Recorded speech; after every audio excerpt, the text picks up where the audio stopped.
that's just in there for purposes, but you don't need to read it. Okay, sounds great. So we're gonna get started. Wait, hold on. Oh, that's how you work it. Okay, that makes sense. Okay. So, hi everybody. My name is Matthew Correa, and I'm Secretary of the Bitcoin Club. Today, we will be exploring the phenomenon of democratic erosion and assess how citizens leverage Bitcoin as a tool for financial independence and resistance against authoritarian behavior. Consequently, you should have an understanding of how Bitcoin has an impact on the complex dynamics behind democratic backsliding. A policy response simulation will offer you the opportunity to evaluate Bitcoin's decentralized nature and determine whether you think it's crucial in supporting democratic resilience. So essentially, we'll go over the core values of democracy. We'll explain what democratic backsliding is. We'll explore Bitcoin's role in democratic resilience against the erosion of core tenets such as civil liberties or the rule of law. And we'll look at two case studies, Russia and Turkey. And then after that, I have a policy simulation prepared for you so you can apply the ideas that we've discussed to a real life scenario. Okay. So, what is democracy? Well, democracy is a system of government where power is distributed among the people. These people elect representatives in free and fair elections that are meant to promote political equality by upholding the majority's preferences and protecting individual civil liberties like free speech. A healthy democracy requires active political participation, accountability under the rule of law, an equal distribution of power among political institutions, and the protection of basic rights. In this context, democratic backsliding, also known as erosion or decline, happens when democratic institutions and their processes are gradually weakened.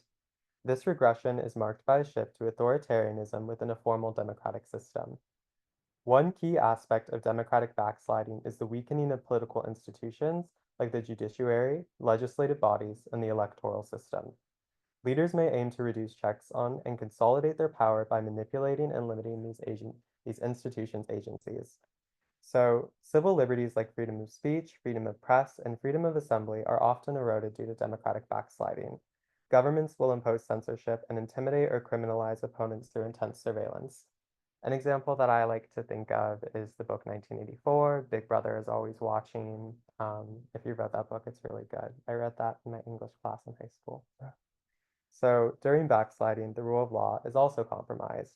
The rule of law is a principle that individuals, institutions, and governments are subject to and accountable under the law. Illiberal democracies will enforce selective regulations, interfere in judicial processes, and use legal systems to punish political adversaries. This undermines the idea of legal equality. However, backsliding governments maintain the appearance of democracy by continuing to hold elections as a sort of facade. They then use techniques like voter suppression and the manipulation of media coverage to diminish democratic competition and centralize authority. This erodes public trust in democratic processes and creates deep divisions between political factions. Consequently, communities often suffer from widespread fear and mistrust as collective commitment to democratic principles is eroded.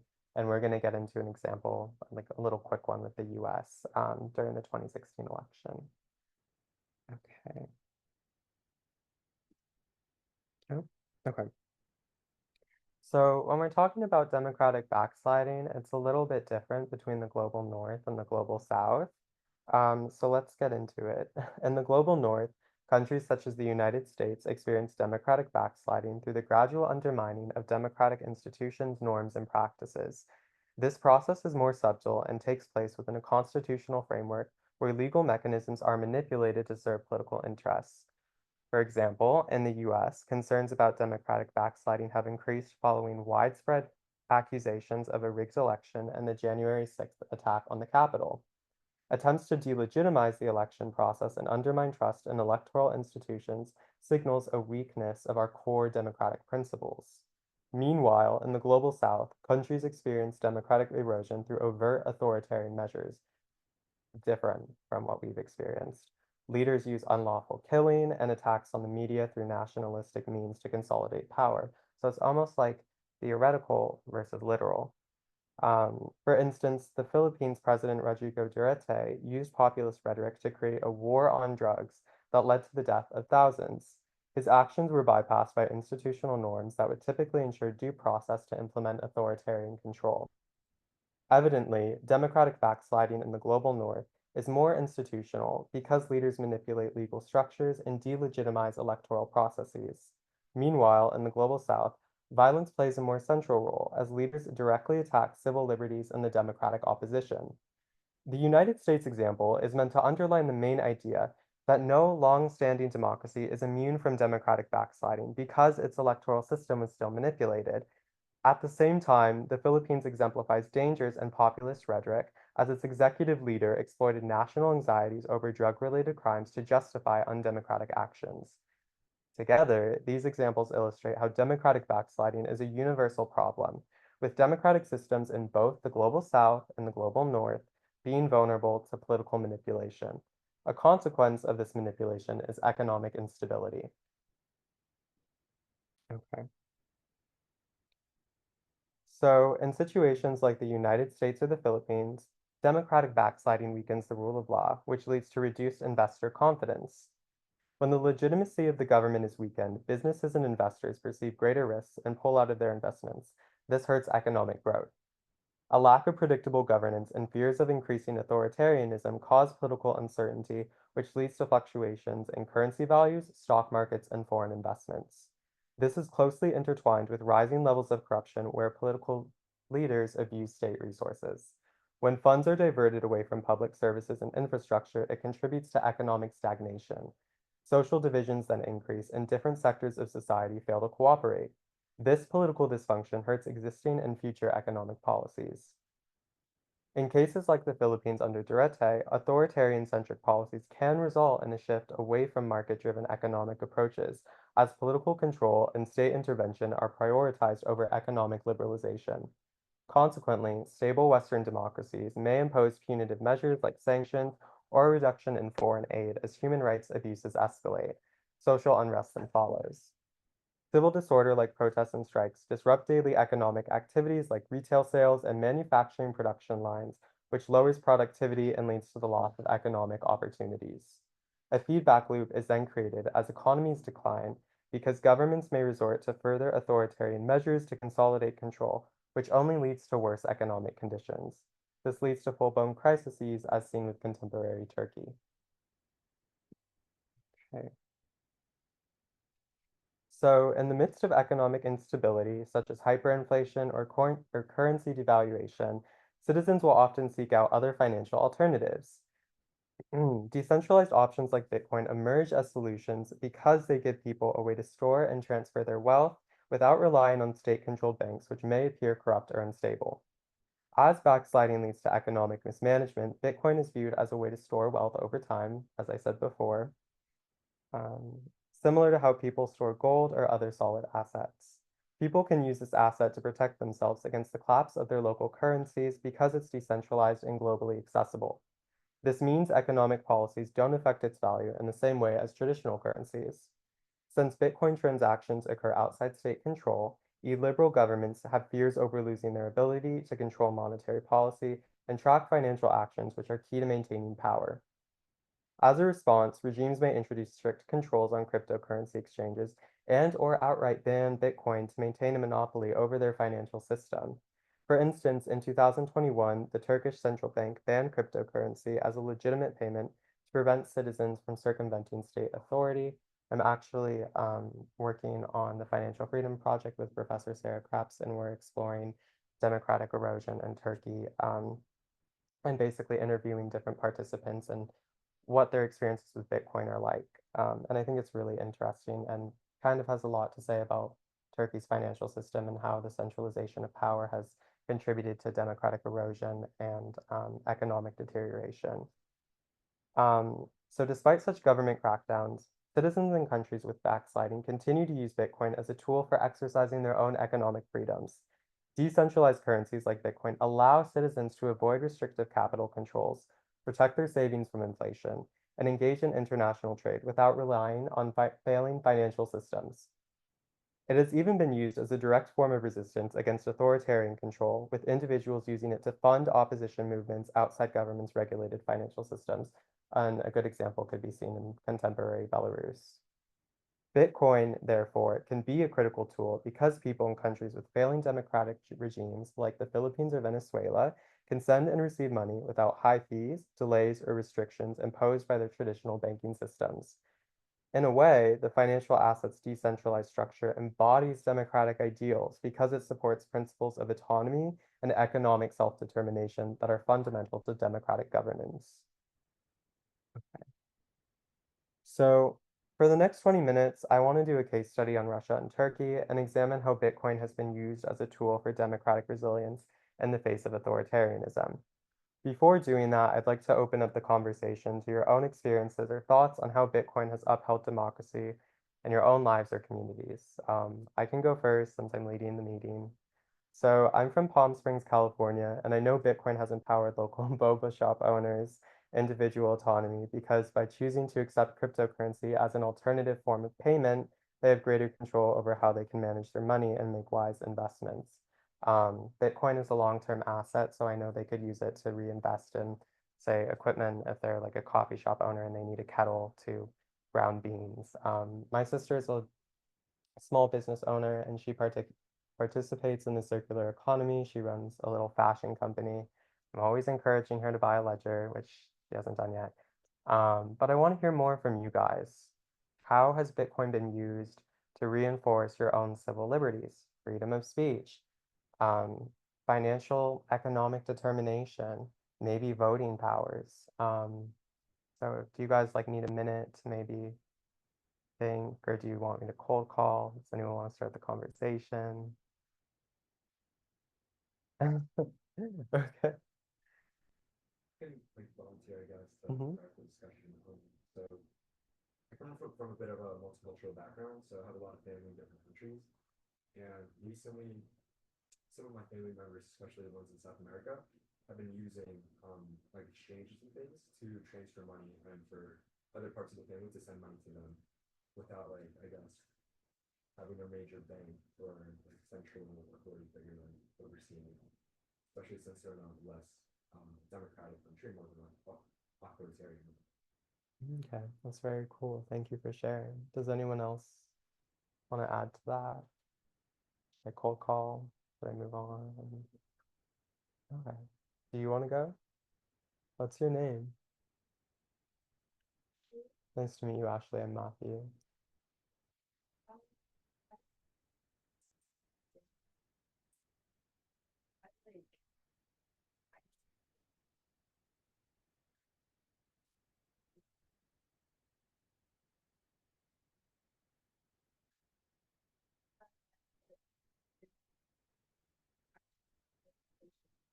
Like, it's like, college, but I think it's just because I live like in a privileged life.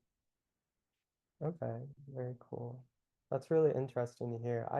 You know, I come from a very diverse community. Palm Springs has a lot of migrants who immigrate from Mexico.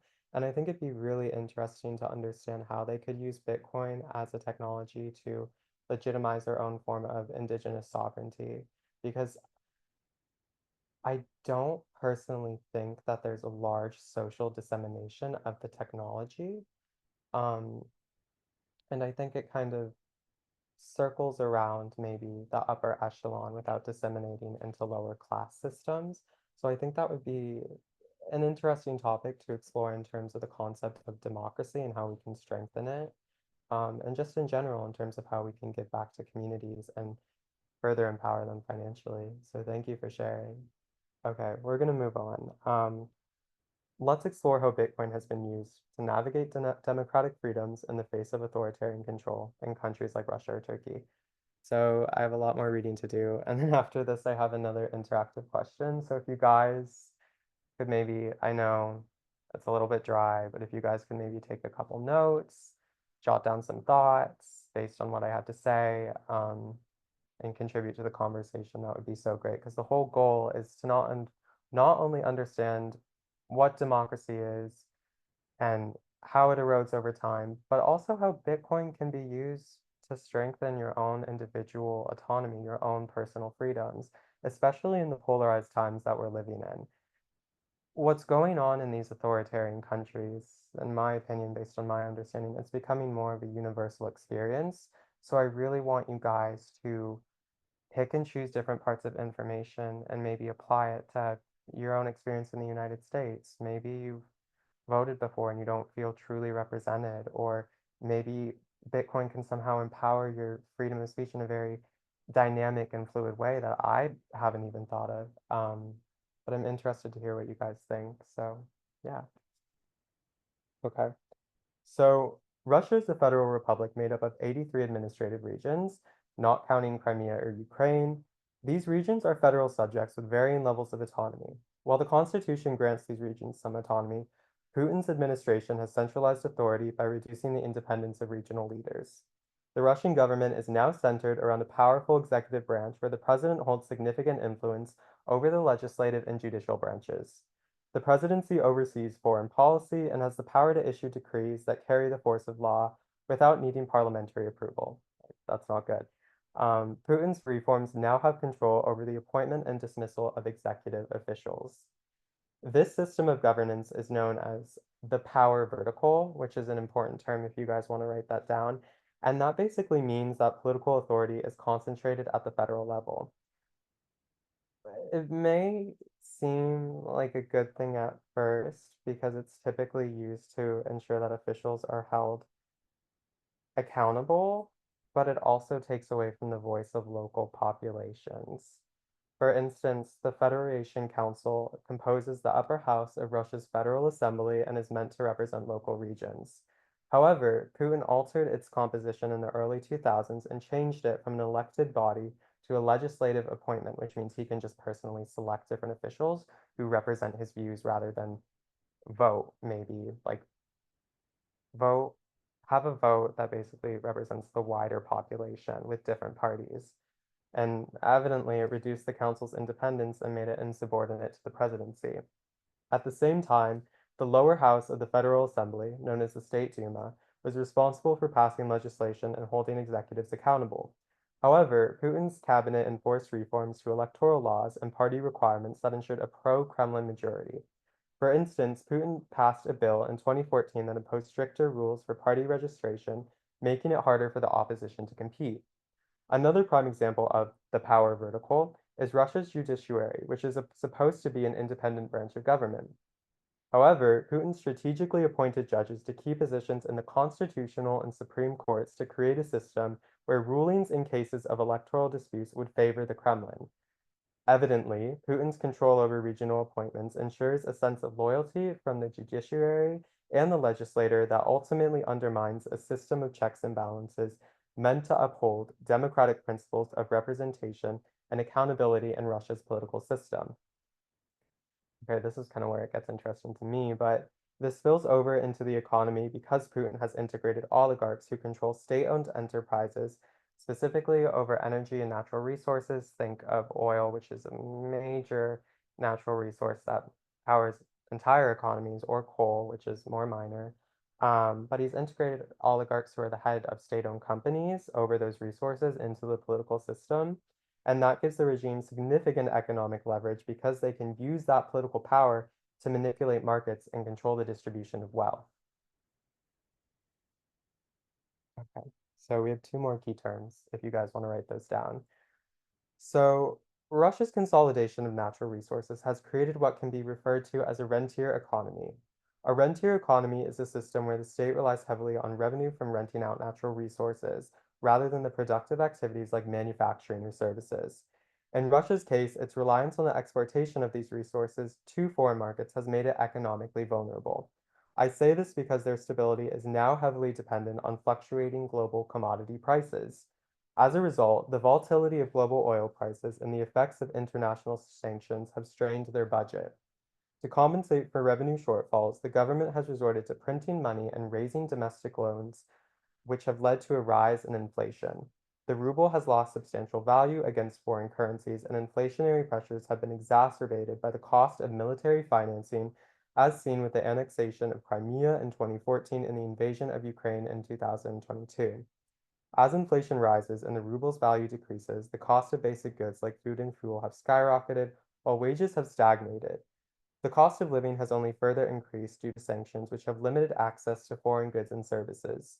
International isolation and deteriorating living conditions have led to public discontent, which has been swiftly suppressed by the government. So, okay, I kind of am still wrapping my mind around this, but cryptocurrency's role in this predicament of democratic backsliding has been double-sided. I typically like to, think of Bitcoin in positive terms, but I think it's paradoxical in terms of how Russia has used it. And I don't want to say specifically Bitcoin because it was mentioned in a major piece of legislation that we'll get to, but just even cryptocurrency in general. So, in general, cryptocurrency has acted as a financial loophole amidst heavy international sanctions. It's provided Russian businesses with an alternative to engage in cross-border trade because transactions are decentralized, and therefore not subject to sanctions on international banking networks. Meanwhile, there have also been reports of pro-Russian media accounts soliciting millions of dollars in crypto to fund their equipment, weapons, and supplies to sustain separatist fighters. Due to the fact that these transactions are recorded on a blockchain, these groups' identities are obscured and they can gather donations without it being traced back to them.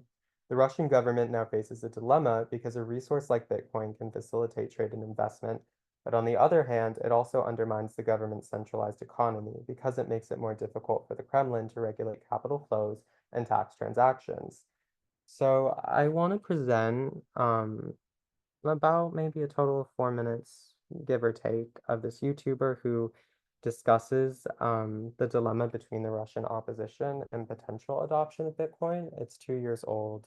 I have a policy update, but I think it outlines pretty well like why they would support the adoption of Bitcoin versus why they wouldn't. Okay. Let's... Now, oh, important countries when it comes to Bitcoin. Why is that? Russia's central bank has been attacking Bitcoin by saying that they are proposing a ban. They want nobody trading Bitcoin. They want nobody trading cryptocurrency. They want nobody mining Bitcoin or other cryptocurrencies either. The central bank is taking an abrasive view of these digital assets.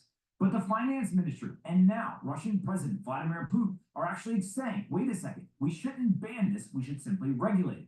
Here's why that's important. Ultimately, Russia is wanting to get involved in Bitcoin cryptocurrencies. President Putin has said that Russia has some advantages in Bitcoin mining. Specifically, he has been talking about the idea that there are areas where there's a surplus in energy. Here's a direct quote. He said, we also have certain competitive advantages here, especially in the so-called mining. I mean, the surplus of electricity and well-trained personnel available in this country. Now, the surplus of electricity is in a number of regions in Russia. It usually comes from their hydroelectric plants that they have. And also, they have Soviet era industrial facilities that are shut down, but are still wired to actually create tons and tons of electricity. There's racks of mining devices, like you can see here in Norilsk, Russia. I didn't say that right, but you get the point. And ultimately, what you can see is that Russia, one of the largest countries in the world, if they begin to actually embrace this, if they say, we're going to create a regulatory framework, we're going to allow people to buy and sell Bitcoin, we're going to actually encourage mining. Maybe the state even gets into actually mining Bitcoin. If Russia was to buy Bitcoin and put it on its balance sheet, that would be a shot heard around the world. Bitcoin's price would absolutely skyrocket if Russia started to embrace Bitcoin. There are also things that are a little bit more complex that they could do. They could actually start to price oil or gas in Bitcoin rather than in dollars or other currencies. I don't know if that's necessarily the best geopolitical move because it would be an abrasive attack right against the US dollar in the United States. And so ultimately what we are watching is a global game theory play out here, this geopolitical competition where China has gone ahead and actually... So originally I planned to play 2 more minutes of the video, but we're running short on time. So essentially, basically the Russian government is struggling or was struggling to decide whether to adopt cryptocurrency because in one sense, it allows them to bypass international sanctions and trade without, any sort of regulations imposed by Western countries. But on the other hand, it also undermines their own autonomy over their financial systems and creates competition with the ruble. This creates a sort of power play between the citizens and the actual government. Okay. So In my opinion, I think this dual role between the government's attempt to embrace cryptocurrency, but also restrict it domestically, reveals how the fragility of Russian democracy and demonstrates how the Kremlin prioritizes state control and power preservation over financial freedom and democratic accountability. So I want to hear, hold on, don't, okay, you're good. Oh, okay, awesome. So I have two questions for you. Take maybe like 1 to 2 minutes because they're kind of long. Think about maybe what we discussed and provide an opinion. Here, I'll set a timer for you guys. Talk amongst yourselves. Feel free to associate. Watch the the middle with foundation.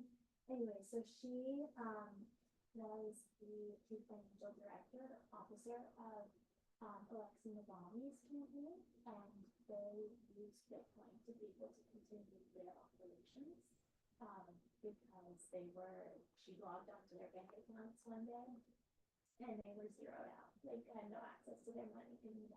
And so it not only provided them a way to access their funds, but also they were able to implement really good practices with addresses and how they were accepting Bitcoin as well, so that anyone that donated couldn't be tracked back to them and kind of backfire on people that supported them and donated.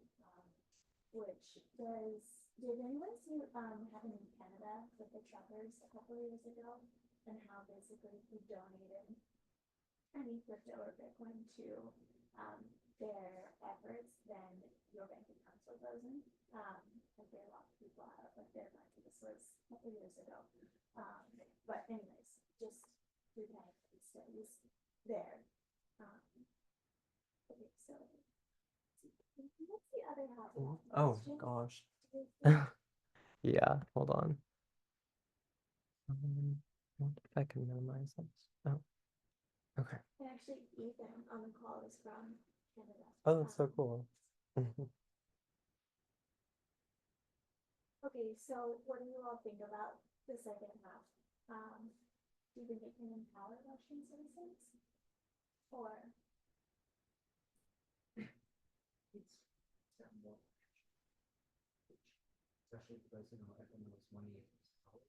The problem is Bitcoin is not completely anonymous; it's still very traceable. So the Russian trade, so how much confiscated government by yes, this is yeah, that's a good point because it's pseudonymous, and so if you've given KYC, your customer information on an exchange, and you donate Bitcoin, let's say, well, it's not going to be your privacy necessarily to be tracked back. And Matthew, what's the second question? Or will Bitcoin strengthen authoritarian yeah. control? They're kind of connected. I think it's a bit of a double-edged sword for either direction, like leaning towards question 1 or 2, depending on how Bitcoin is being used.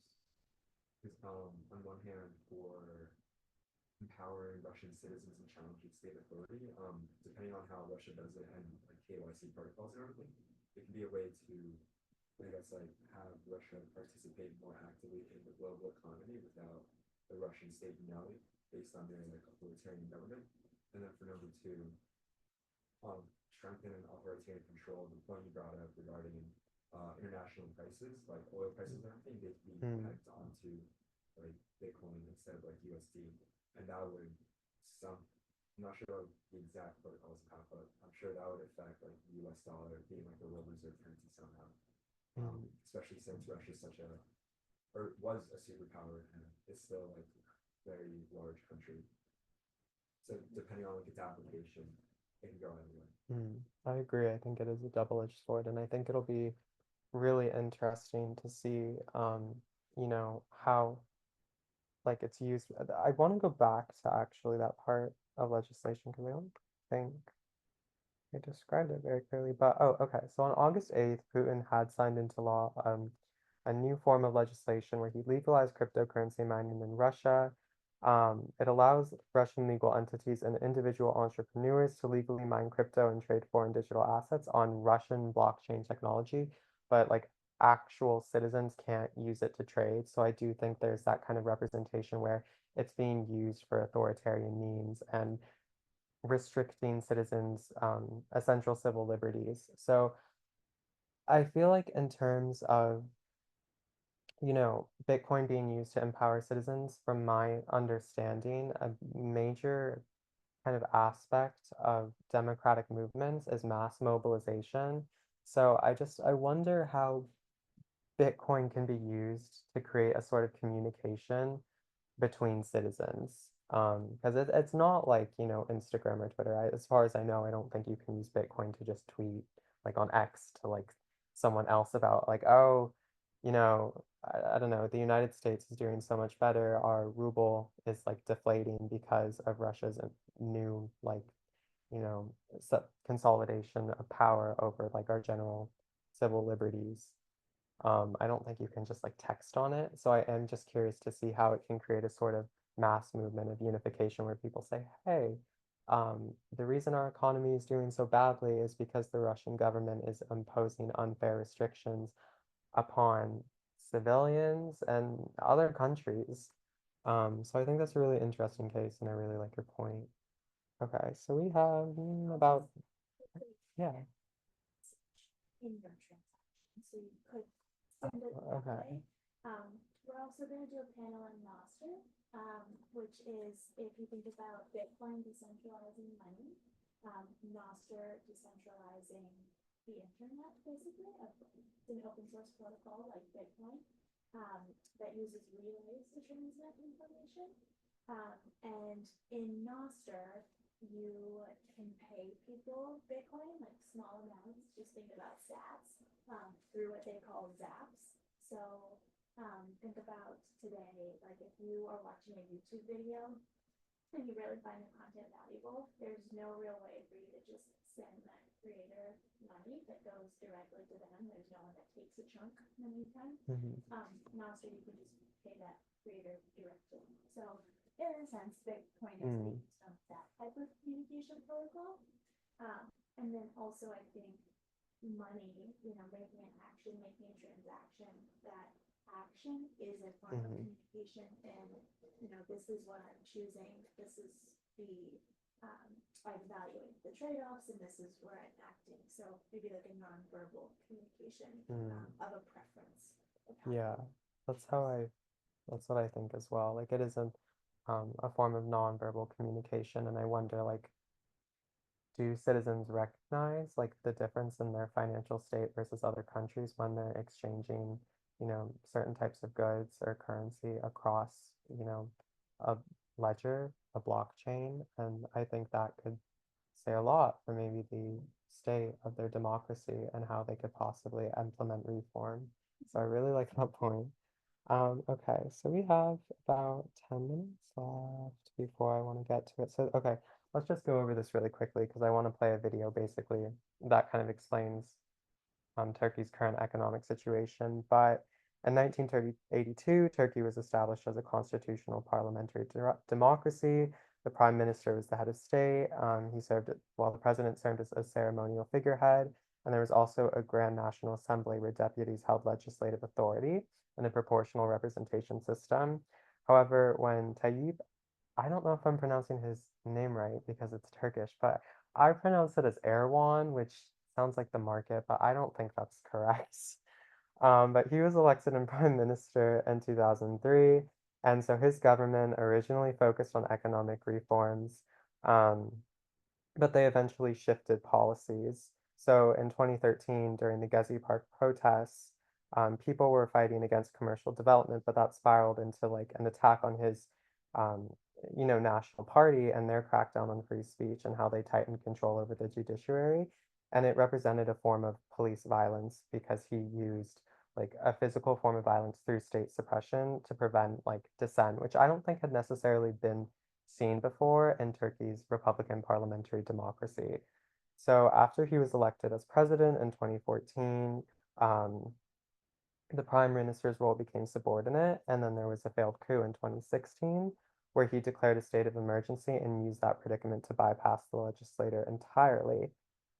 Circumstances became more dire in 2017 when Turkey shifted from a parliamentary to executive presidential system.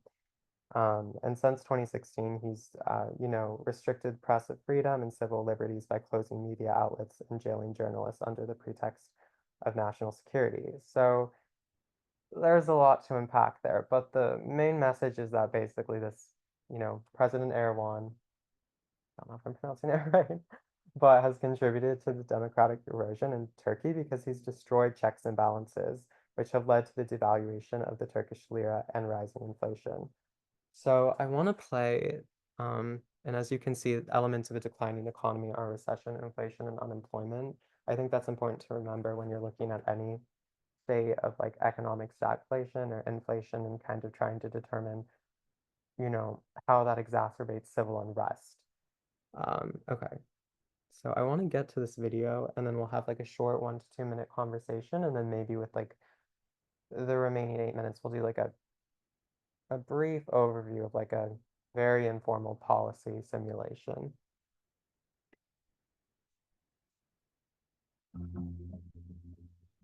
Turkey has changed a lot since I visited 10 years ago. For one, the Turkish lira is significantly weaker. So this delicious Turkish coffee that cost me roughly $4 back in 2012 would have cost me just 50 cents with today's conversion rate. And secondly, when I was in Istanbul, I didn't see a single crypto exchange. I mean, back then, people were just starting to wrap their heads around what the blockchain even was. But today, crypto exchanges and ads can be seen all over the city.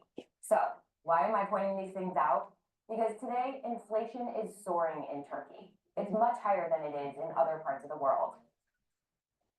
And many Turks are piling into risky cryptocurrencies. All of this is happening largely due to recent government policies. So I'm heading into the office to learn more about what's been going on in Turkey and how it could affect the broader global economy. Let's go.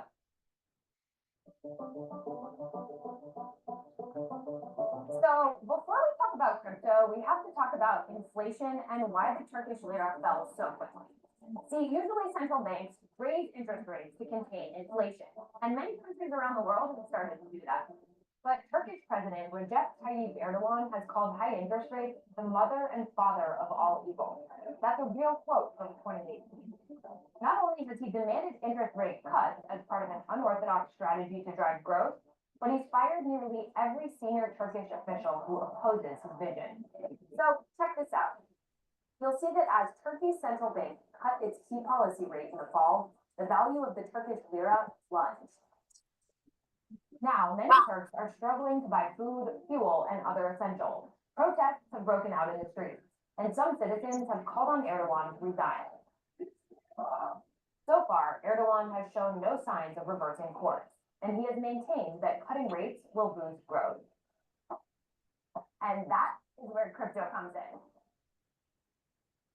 Turks have been piling into cryptocurrencies to escape the plunging lira, even though many of those cryptocurrencies are just as volatile. And get this, they're investing in crypto despite the fact that Turkey banned crypto as a form of payment last year, and even though Erdogan has signaled more regulations are coming. The Turkish lira has been volatile than Bitcoin and the other coins. And so we can invest in crypto bravely. In addition to talking to a few Turks, I sat down with my colleague Caitlin Ostroff virtually since she's been reporting on the trend. I think there's a little bit of a feeling that, crypto is, even though it might have massive price fluctuations, is here to stay. And even when it's fallen, there's always been a level of support that it's found. Caitlin says in past downturns, Turks have moved their money into dollars, euros, and gold. And many are still doing that today. But the Turkish government has tried for years to get people to move their bank deposits back to lira. And lately, it's been ramping up those efforts. So what some people fear is that if the government is not successful in that, they may resort to more draconian measures of getting people out of dollars and euros. That's so interesting. So it's a lot of this is just driven by distrust.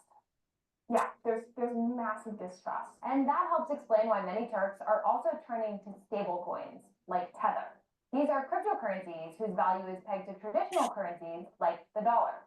As this data from Crypto Compare shows us, Turks increasingly move their money into Tether as both rates and the value of the lira fell. If this trend continues, if more and more Turks move their money into cryptocurrencies and exit the Turkish financial system altogether, what could that mean for the country? I mean, it would be really destabilizing and would probably lead to capital controls. So that's kind of the thing that everyone's been watching and frankly waiting for to happen in Turkey at some point. So what does all of this mean for the broader global economy? Well, Turkey's central bank has signaled that it's done cutting rates for now. And the government announced a rescue plan to encourage people to hold the lira. But analysts still expect inflation to continue to rise and the value of the lira to remain under pressure. And some fear that further turmoil in Turkey could have bigger economic and geopolitical implications. Some of the concern is that if Turkey goes into an economic tailspin, who are they going to get funding and aid from? And that's a little bit up in the air. To the US and the West, Turkey is seen as a critical economic partner, NATO member, and geopolitical ally in the Middle East. So if Turkey turned to a country like Russia or China for economic aid, it would rattle nations around the world. So finally, what does this mean for the broader crypto community? The fact that Turks are moving their money into cryptocurrencies is unlikely to trigger big price moves in them. But if Erdogan responds by cracking down on crypto, it could potentially weigh on the value of Bitcoin and other digital assets, at least temporarily. So I'd love to hear from you. What do you think is the best way to protect yourself from inflation and depreciation? Okay. Another. Nope. Okay, awesome. So based on the video, we see that cryptocurrencies like Bitcoin or stablecoins like Tether are being used to access a more stable financial value and hedge against Erdogan's undemocratic policies, which I feel like she kind of confirmed how he pronounces his name. I heard like a D in there, but it sounds like, does anyone else think it sounds like Erdogan? Yeah, no.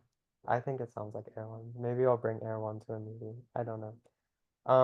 It's made clear that Turkey could also implement more strict reforms, like Russia, to regulate how a currency like Bitcoin is used in comparison to the Turkish lira. So let's stimulate a conversation for maybe like 2 to 3 minutes. I prepared my own answers. I kind of want to hear what you guys have to say first. I'm not too familiar with Tether, actually, because that's a stable coin, right? So from what I do understand, like from what I've seen in research, is that Bitcoin is more like a long-term investment. So it would be like I said earlier in the presentation, like buying gold and seeing how it increases in value over the next 10 years, while Tether would be like pulling cash out of your wallet to buy something at Starbucks. And I'm sure Ella can elaborate on that. I don't know if I explained it correctly, but okay.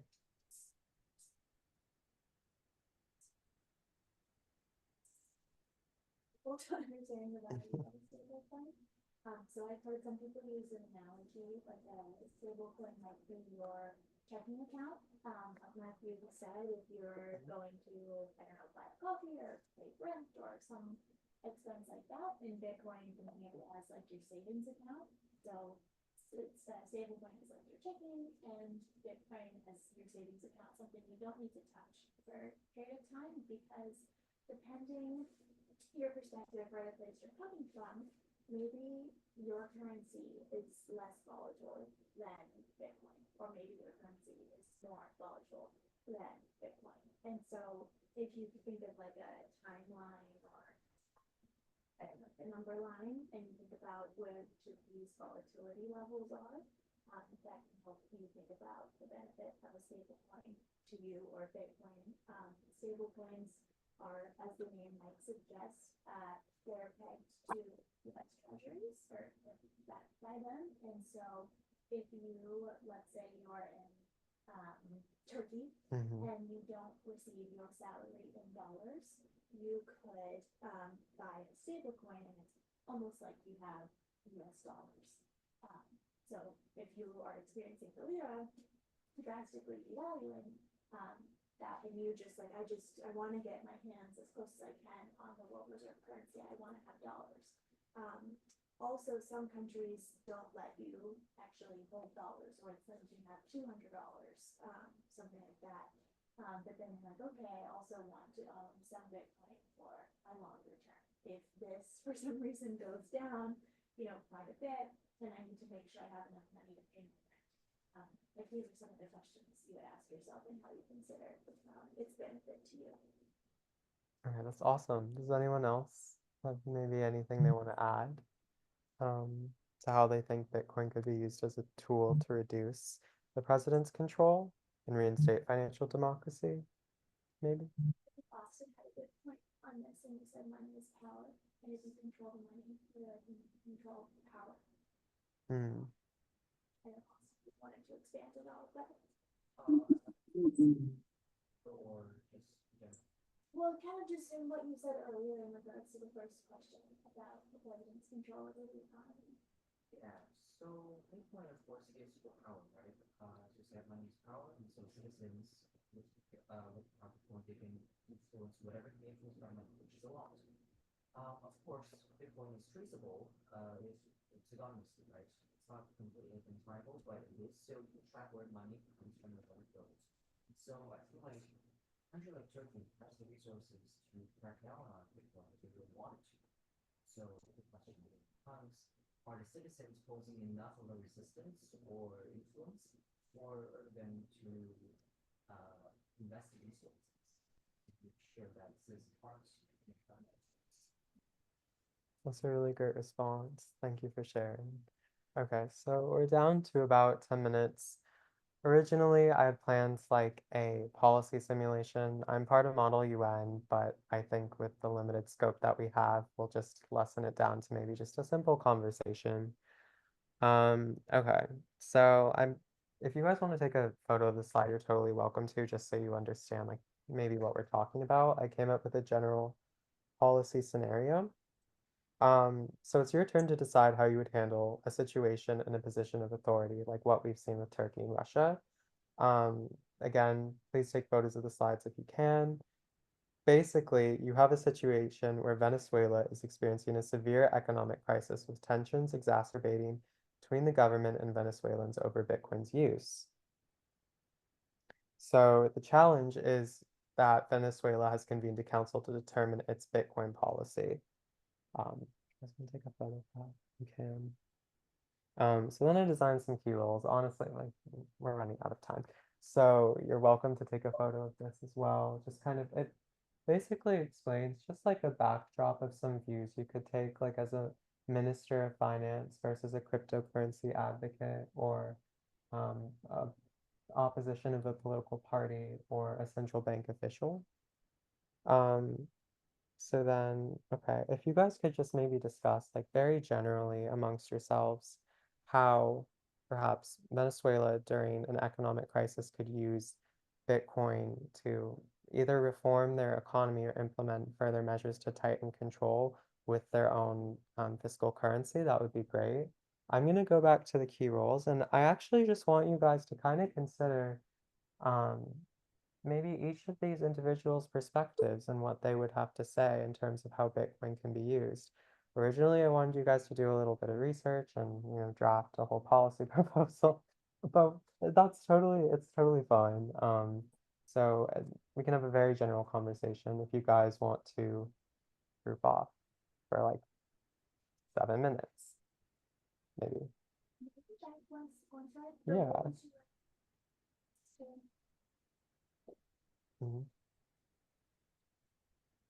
So if you had to, maybe could you give a quick example of if you, well, you don't have to go, like if you, in regards to the next slide, is it just put yourself in this person's shoes? Yeah, yeah, it's very simple. So like I haven't researched Venezuela personally, but I understand that they're going through their own economic crises and they're trying to determine how Bitcoin has been used. So exactly like Ella said, put yourself in the position in this type of situation, like of a minister of finance or a cryptocurrency advocate or a central bank official.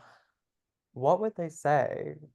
What do you think their opinion would be on the adoption of Bitcoin in a semi-authoritarian or a liberal democracy or a fully authoritarian democracy? Because, there are different types.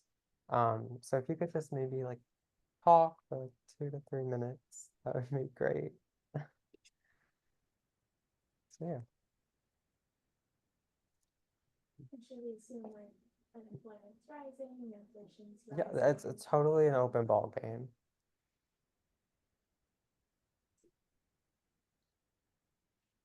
Anyone?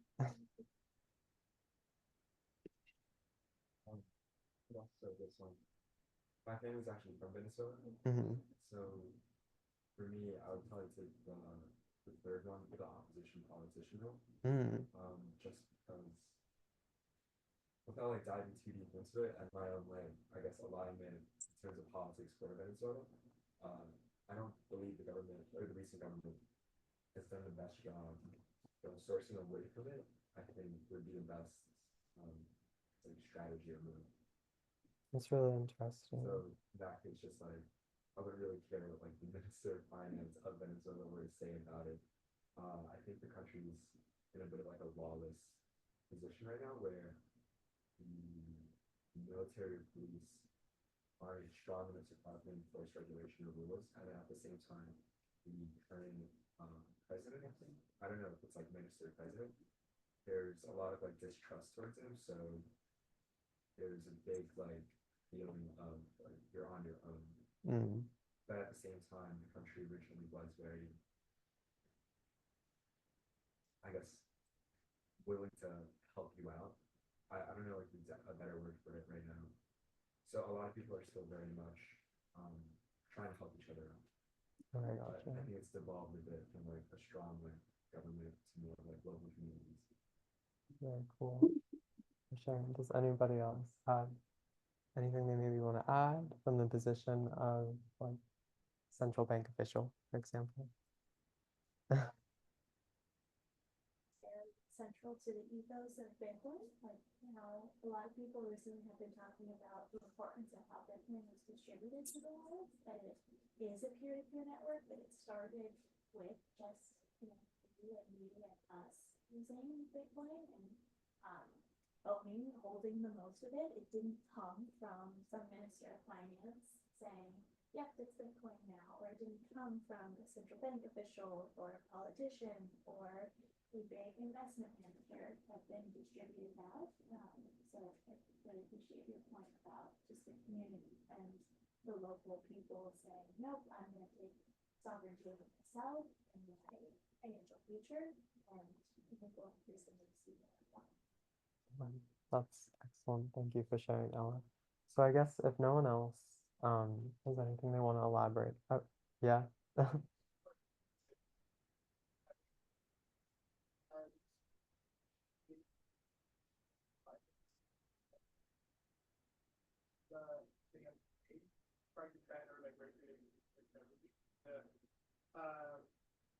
Like those who are going to benefit from having the lifestyle of privilege so far they have knowledge of like banking and like technology, etc.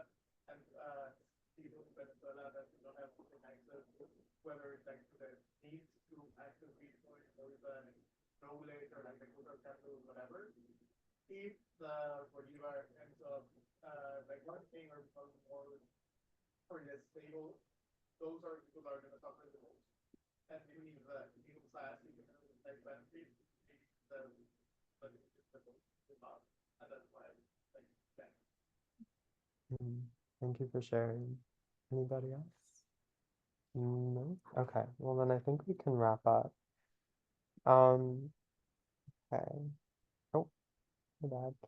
So I guess I'd just like to conclude by saying that Bitcoin, in the context of democratic backsliding, can serve as a tool for financial freedom and challenge government control by empowering citizens to uphold their individual rights through financial autonomy.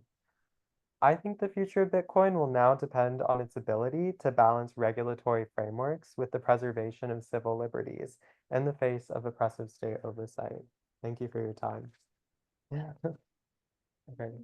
So I think we're good. We just have attendance if you guys want to scan the QR code. Oh my gosh. Yeah, I'm like right in the way.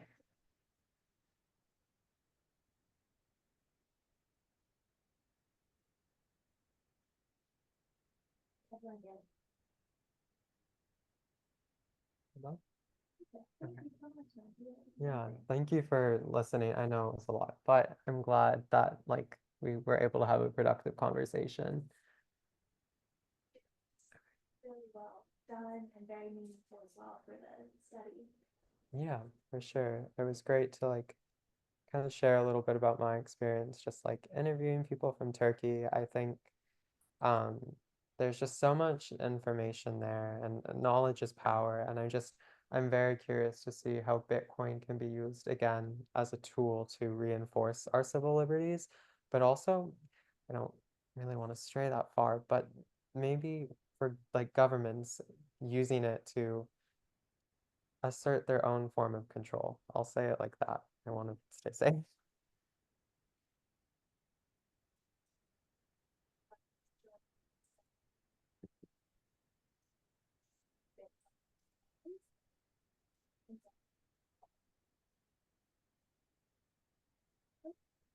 Thanks, guys. Should I deconnect? Okay. So I think we're good.